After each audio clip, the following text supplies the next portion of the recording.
1962 সালে সীমানা নিয়ে বিরোধ থেকে ভারত-চীন যুদ্ধ সংগঠিত হয়। যুদ্ধে চীনের কাছে পরাজিত হয় ভারত। এরপর চীন তিব্বত দখল এবং পরবর্তীতে ভারতের বর্তমান অরুণাচল প্রদেশ ও আকসাইকে নিজ দেশের অন্তর্ভুক্ত এলাকা বলে দাবি করতে শুরু করে। পরবর্তীতে আবারও এই দুই প্রদেশকে কেন্দ্র করে যুদ্ধ বাঁধলে চীন জয়ী হয় এবং একতরফা যুদ্ধবিরতি জারি করে। এরপর আকসাই চীন দখলে রাখে, কিন্তু ভারতকে অরুণাচল প্রদেশ ফিরিয়ে দেয়। তবে সম্প্রতি একটি বিস্ফোরক তথ্য সামনে এসেছে। জানা গেছে ভারত ভূখণ্ডের 60 কিলোমিটার অভ্যন্তরে ঢুকে পড়েছে চীনা সেনাবাহিনী। এমনটাই দাবি করছে অরুণাচল প্রদেশের বাসিন্দারা। স্থানীয়দের দাবি, অরুণাচলের অঞ্জো জেলায় নাকি চীনা সেনাবাহিনীর ক্যাম্প দেখা গিয়েছে। এরপর থেকেই শুরু হয়েছে নানাবিধ জল্পনা। স্থানীয়রা আরও বলছেন, অঞ্জো জেলার কাপাপু এলাকায় চীনা ক্যাম্পের খোঁজ মিলেছে। ইন্ডিয়া টুডের একটি প্রতিবেদনে দাবি করা হয়েছে, সপ্তাহখানেক আগে থেকেই নাকি ওই অঞ্চলে ডেরা বেঁধেছে চীনা সেনা সদস্যরা। ভারতীয় সেনাবাহিনীর মালবাহকেরা এমন তথ্য নিশ্চিত করে জানিয়েছে যে চীনা একটি ক্যাম্প ম্যাকমোহন লাইন থেকে 60 কিলোমিটার দূরে হাদিগ্রা পাসের কাছে অবস্থিত। উল্লেখ্য যে এই অঞ্জো জেলার চাগলাগাম এলাকা থেকেই 2 বছর আগে নিখোঁজ হয়ে গিয়েছিলেন দুই ভাই। লাইন অফ অ্যাকচুয়াল কন্ট্রোলের অদূরেই এক গ্রামের বাসিন্দা ছিলেন তারা।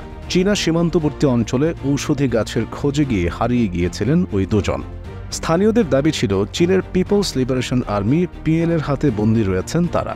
ভারতীয় সেনাবাহিনীর কাছে একাধিকবার নিখোঁজদের সম্পর্কে তথ্য চেয়ে যোগাযোগ করেও কোনো লাভ হয়নি। অঞ্জোর বিধায়ক তথা রাজ্যের নারী ও শিশু উন্নয়ন মন্ত্রী দাসাংলু পুল সে সময় সংবাদ সংস্থাকে বলেছিলেন, চীন এখনও সরাসরি স্বীকার করেনি ওই দুই যুবক তাদের হেফাজতে রয়েছে কিনা। তবে তথ্য পাওয়া গেছে বেঁচে আছেন দুজনেই। যদিও অঞ্জোতে চীনা অনুপ্রবেশ নিয়ে সে রাজ্যের কোনো মন্ত্রী এখনও কোনো মন্তব্য করেননি। ওই দুই ভাই ছাড়াও ভারত চীন সীমান্ত থেকে আগেও নিখোঁজ হয়েছেন একাধিক মানুষ। এর আগে 2020 সালের সেপ্টেম্বরে সুবানসিরি জেলা থেকে 5 যুবকের নিখোঁজ হয়ে যাওয়ার খোঁজ মেলে। এক সপ্তাহ পিএলএর হাতে বন্দী থাকার পর ঘরে ফেরেন তারা। 2022 সালেও এক কিশোর 9 দিন চীনা সেনাদের হাতে বন্দী ছিলেন। আগেও একাধিকবার ভারত ভূখণ্ডে চীনা অনুপ্রবেশের কথা প্রকাশ্যে এসেছে। 2019 সালে চীন অরুণাচল সীমান্তে আমাকো ক্যাম্পের কাছে দৈমুরু নালার উপর কাঠের অস্থায়ী ব্রিজ বানিয়েছিল চীন। 2020 সালে দিবং জেলাতেও ঢুকে পড়েছিল চীনা বাহিনী।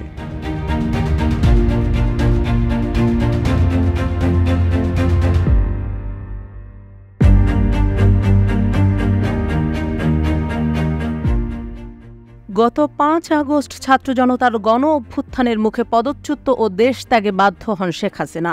ওই দিন তিনি ভারতের দিল্লিতে আশ্রয় নেন। এরপর থেকে সেখানেই আছেন তিনি। শেখ হাসিনার এই আকস্মিক পতনে ভারত বাংলাদেশের বন্ধুত্বপূর্ণ সম্পর্ক নিয়ে চলছে নানা জল্পনা কল্পনা। সম্প্রতি ভারতীয় বার্তা সংস্থা পিটিআইকে একটি দীর্ঘ সাক্ষাৎকার দিয়েছেন অন্তর্বর্তী সরকারের প্রধান উপদেষ্টা ড. মোহাম্মদ ইউনূস। এই সাক্ষাৎকারে সাবেক প্রধানমন্ত্রী শেখ হাসিনা সীমান্ত হত্যা এবং তিস্তার পানি বণ্টন সহ বিভিন্ন ইস্যু নিয়ে কথা বলেছেন নোবেলজয়ী ইউনূস।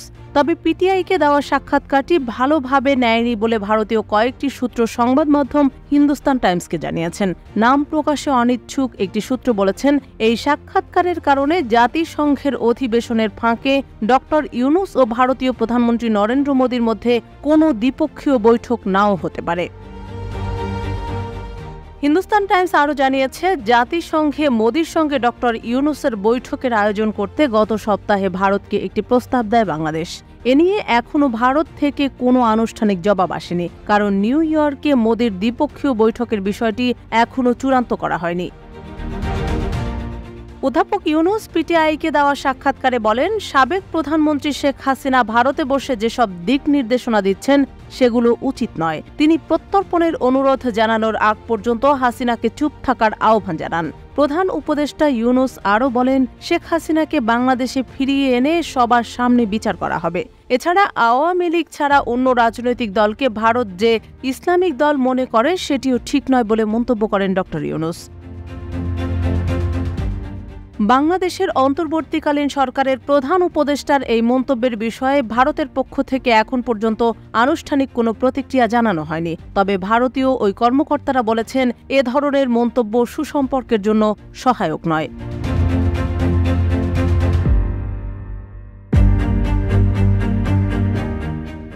মধ্যপ্রাচ্যের ক্ষমতাধর ইসলামী প্রজাতন্ত্র ইরানের হুঙ্কার দেওয়া সত্ত্বেও আন্তর্জাতিক জলসীমায় জায়নবাদী ইসরায়েল ইরানের তেল ট্যাঙ্কারগুলোর উপর হামলা পরিচালনা করেছে। উত্তপ্ত পরিস্থিতির মাঝে বর্বর সেনাদের এমন উদ্যোগ মেনে নিয়ে চুপ করে থাকার পাত্র ইরান নয়, যার ফলে সম্প্রতি ইসরায়েলের এমন হামলার পরিপ্রেক্ষিতে ইরান অন্তত ১ ডজন ইসরায়েলি জাহাজে প্রতিশোধমূলক হামলা চালিয়েছে। তথ্যটি জানিয়েছে ইরানের ইসলামী বিপ্লবী গার্ড কর্পস IRGCর প্রধান কমান্ডার মেজর জেনারেল হোসেইন সালামি। ইরানের প্রেসিডেন্ট মাসুদ পেজেশকিয়ান শনিবার রাজধানী তেহরানে IRGCর খাতামুল আম্বিয়ার সদর দপ্তর পরিদর্শন করতে গেলে জেনারেল সালামি এ তথ্যটি সামনে আনেন। তিনি বলেন, ইরানের তেল রপ্তানি ক্ষতিগ্রস্ত করার জন্য ইহুদিবাদী আমাদের ১৪টি তেল ট্যাঙ্কারে হামলা চালায়। প্রাথমিকভাবে কারা এ হামলা চালাচ্ছে তা আমরা বুঝতে পারিনি, কারণ তারা অত্যন্ত গোপনীয়তার সঙ্গে হামলা চালাচ্ছিল। অবশেষে আমরা বুঝতে পারি ইহুদিবাদী ইসরায়েল এসব হামলা চালাচ্ছে এবং এরপর আমরা তাদের ১২টি জাহাজে আঘাত করি। IRGCর প্রধান কমান্ডার বলেন, যখন আমরা তাদের ৫ম জাহাজটিতে আঘাত হানি তখন তারা আমাদের বিরুদ্ধে তাদের হামলা বন্ধ করে এবং জাহাজ যুদ্ধের অবসান ঘটানোর সিদ্ধান্ত নেয়। জেনারেল সালামি তারও আগের ঘটনা উল্লেখ করে বলেন, ব্রিটিশ সরকার জিব্রাল্টার প্রণালীতে আমাদের একটি তেল ট্যাঙ্কার আটক করার পর আমরা তাদের স্টেনা ইম্পেরো জাহাজ আটক করলে তারা আত্মসমর্পণ করতে বাধ্য হয়। ২০১৯ সালে ইরান হরমুজ প্রণালীতে ওই ব্রিটিশ জাহাজটি আটক করেছিল। জেনারেল সালামি তার বক্তব্যে আরও জানান, আমেরিকা ২০২২ সালে গ্রিস থেকে আমাদের ২টি জাহাজ আটক করার পর আমরা তাদের ২টি জাহাজ আটক করলেও তারাও আত্মসমর্পণ করতে বাধ্য হয়।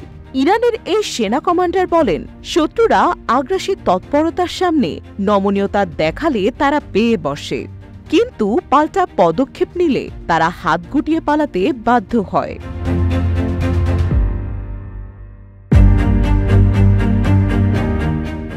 ফিলিস্তিনের অবরুদ্ধ গাজা উপত্যকায় দীর্ঘ ১১ মাসের বেশি সময় ধরে অনবরত নেককারজনক হামলা চালিয়ে আসছে ইসরায়েল। তবে এত লম্বা সময় ধরে যুদ্ধ চললেও ইসরায়েলি সেনাদের যুদ্ধক্ষেত্রে নাকাল করছে স্বাধীনতাকামী সশস্ত্র গোষ্ঠীগুলো।